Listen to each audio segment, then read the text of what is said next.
All right, welcome back. Today I'm at Knockburnwood, which I know I haven't really talked about for a long time.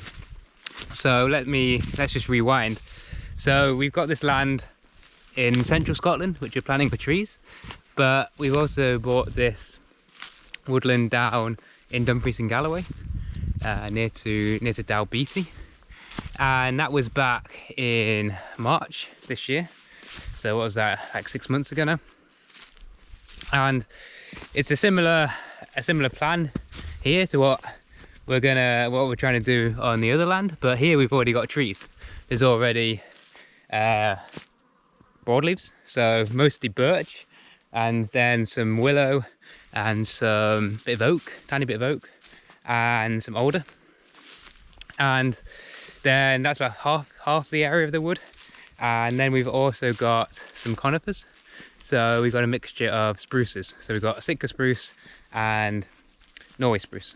So it's most of the trees are about 15 years old. So it was previously, where am I going here? Yeah, down here.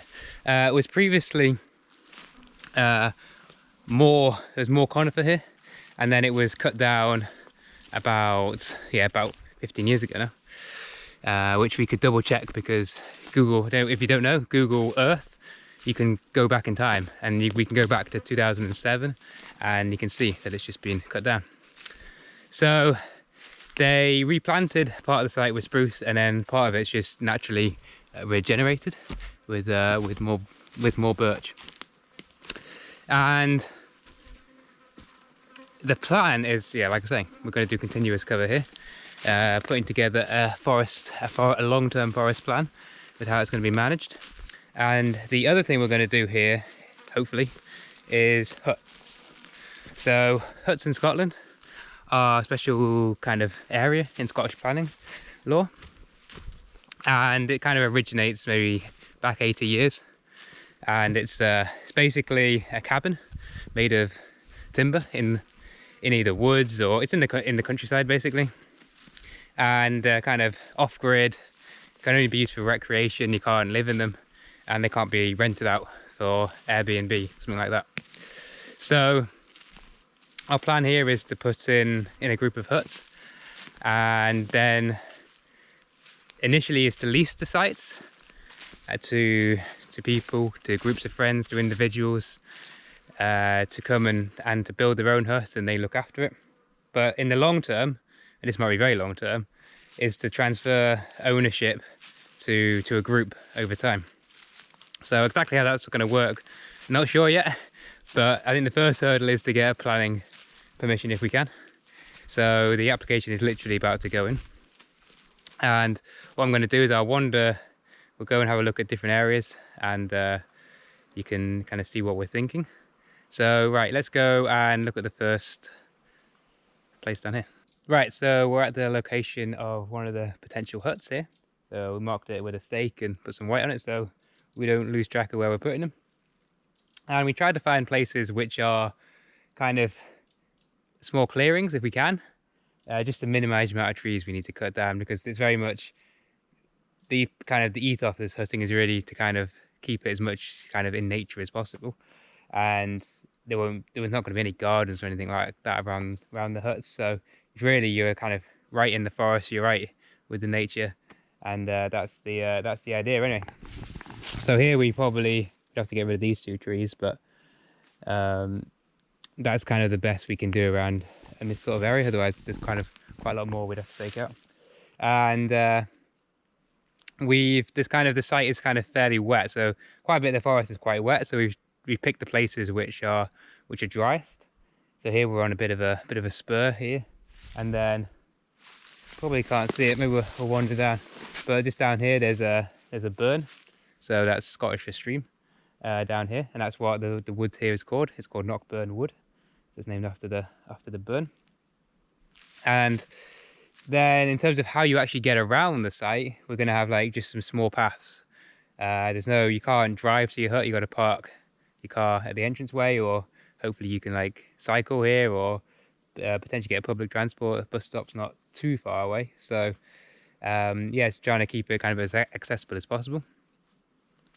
And then, yeah, obviously the tricky thing might be building the hut, because that means you got to bring all the kind of materials in. So that's kind of the challenge. But you know, these are not like big structures. We think we're going for like 20 to 25 square meters in size. Right, so now I've just come down to the burn itself, the Knock Burn, and it's a good opportunity to say a bit more about like the habitat and the ecology here. So before we did any kind of plans or decided where the huts we're going to go, we did a habitat survey. So an ecologist came here, looked around, did desktop research, that sort of thing. And the two kind of interesting things that maybe came out of that is we've got some badgers just on the edge of the land, edge of the wood, and who were kind of foraging in the wood. So we needed to plan the hut sites in the past so it didn't interfere too much with them. And there's also otters are sometimes using the burn here, so they're not living in the wood here, but they're coming through and obviously eating, or maybe they're just passing through. So that was kind of really kind of a fun thing to find out, and great that kind of we can have the opportunity to have something like that right in the wood here. So obviously that's kind of influenced our designs, but hopefully we can all kind of exist in the wood together, the wildlife from one perspective, the people with huts on the other side, and then hopefully in other parts of the wood where we've got some conifers, we can take some timber out over time. So generally we've sited the huts where it's in the broadleaf areas. So the birch here is just for like, it's not a timber tree here. They're not going to grow that well here. It's just the kind of the conditions aren't right for that. So it's good if we can like use those areas for the huts, to leave other space for the wildlife around that, and then to use the conifer areas for the mixture of timber and hopefully wildlife as well, using the continuous cover method. So that's our kind of brief kind of ideas about how the wood's going to work together. Right, so in terms of the actual huts and how they're laid out, we talked a bit about the ecology side and the habitat side and the wetness. So, and we've also tried to have some groups of huts and then some individual huts. So hopefully at this point, maybe I'll cut in some plans so you can see. So on both ends of the site, so the west end and the east end, we've got groups of 4. I think it's 4. Yeah, 4 huts. So these are about 20 meters apart, and they're on kind of they're pretty dry ground. It's fairly close to the burn, and yeah, I think they'd be nice sites. But maybe if you're looking for remoteness, maybe not so. And oh, I've just seen a hare running through the forest. So that's surprising. I didn't realize hares were woodland creatures. It's quite dense here as well. So yeah, we've got the 2 blocks at either end, and then we kind of got other huts dotted around. We try to find the dry ground. And obviously people who are looking for huts are people are always kind of looking for slightly different things. Somebody might want to be closer to other people just because it makes them feel a bit safer if they can see another hut. Some people are there for the kind of a little bit for the social element as well, you know, having neighbors, being able to kind of enjoy the wildlife and the woodland together. Other people are there because they're just looking for more peace and quiet. I mean, as you can imagine, we're in the woods and kind of away from it. Right, this is the access to the wood here. Actually, this is it's actually a public road that runs through here. You can see it's pretty small and there's definitely not much traffic. There's only one house further down. And yeah, there's this little lay-by at the moment, and it's this side, which is Knockburn Wood. Just a little lay-by at the moment, and this is where we're proposing to put the car park in here. So there's actually a bit of a clearing already. If you go back, there's more space as well. So this is kind of the obvious place to put it. We've already got a route off the road, and then we'd basically have a gateway, and then the car park would be behind that, kind of through the gap. So this kind of gap was an old extraction lane. That's how they took the timber out the last time. So so some of these trees would have to come out. So some trees are going to have to come out here. We've kind of designed it to go, there's actually a few oak trees back here, which not It's a little bit further back than we can see at the moment, but we designed it to keep the oak trees. You know, there's not so many oak around here, so it's good to we try and retain the trees which are maybe the most significant. And we've got a bit of rubbish in this bank here. Seems like maybe there's been some fly tipping, but quite a long time ago. So we'll have to like clear that up a bit. And then from there, well, we'll walk actually. Either like the path will go directly through, and then we're gonna hit the burn. And yeah, let's go and have a look down there now. Right, you might be able to see behind me, there's kind of a clearing. So that's the extraction lane coming down from where we're proposing to put a car park. So already a gap there in the trees. And then if I swing around here, we've got the burn here. Got this pretty old multi-stemmed older tree as well here.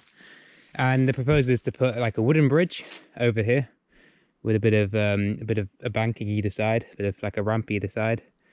Just as it might, this area here might flood a bit potentially, so we need to keep above that potential flooding, make sure people can get in and out. And then the land rises a bit, and that's where the huts will be higher up outside of the potential flooding area. Yeah, and just a bit more about the paths. So the paths are just going to be, we're just proposing to do like bark paths around the wood, just because you don't really want to do too much aggregate. It's kind of, you know, not so in keeping with the natural aspect. Obviously it's going to need a bit more upkeep if you've got bark paths, but I say bark chippings, that sort of thing. Hopefully some areas won't really need it. It could just be a small path, but you know, we just have to see how it goes. And we'll probably put like a Hessian sheet underneath, and that will just hopefully give it a bit more longer wear and tear. Right, let's do a few numbers. So the woodland, Knockburn Wood, is 19 acres inside. That's just under 8 hectares. Where the application's for 12 huts, and it's now the beginning of September, so it'll be at least, minimum is like 8 weeks, but it's more likely to be longer in terms of deciding if they're going to grant permission or not. So if it does get permission, then you're probably looking at like next spring, next summer that people would be building huts. So I'll just keep you up to date with how things progress there. So yeah, don't forget to subscribe to the channel if you're enjoying watching along, and I'll see you in the next video.